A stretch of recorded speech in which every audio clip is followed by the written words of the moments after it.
बच्चों, आज हम पढ़ने जा रहे हैं चैप्टर नंबर 9, आ रही रवि की सवारी। यानी आ रही रवि यानी सूर्य की सवारी।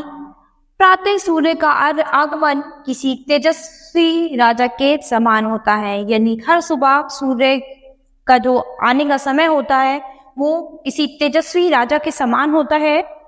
आकाश में चारों ओर सुनहरा प्रकाश छा जाता है। पक्षी वृंद चहचहाने लगते हैं। इस कविता में कवि ने यही दृश्य बड़ी सजीवता से प्रस्तुत किया है।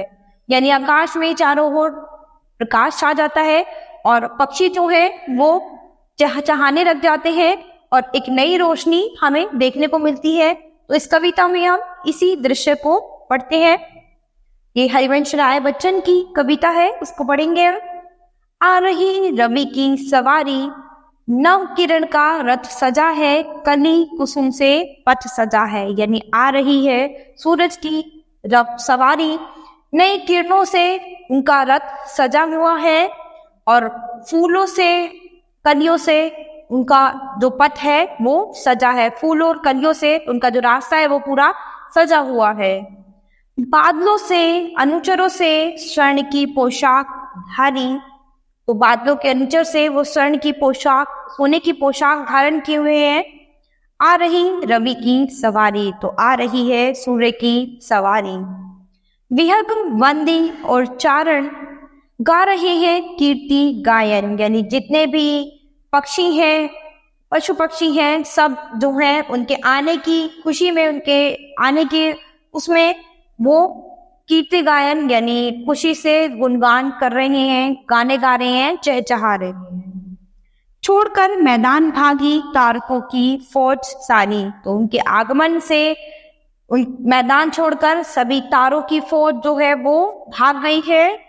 आ रही रवि की सवारी, तो रवि की सूर्य की सवारी आ रही है।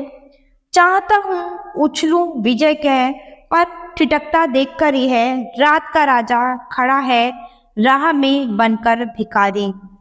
वो चाहता है कि वो बहुत ही उछले, विजय करे, जीत मनाए, पर वो ये देखकर बहुत ही ठिठक जाते हैं कि रात के जो राजा है वो सामने खड़ा है, रात में राह में बनकर भिखारी। यानी अभी कुछ समय बाद फिर उन्हें वापस आना है।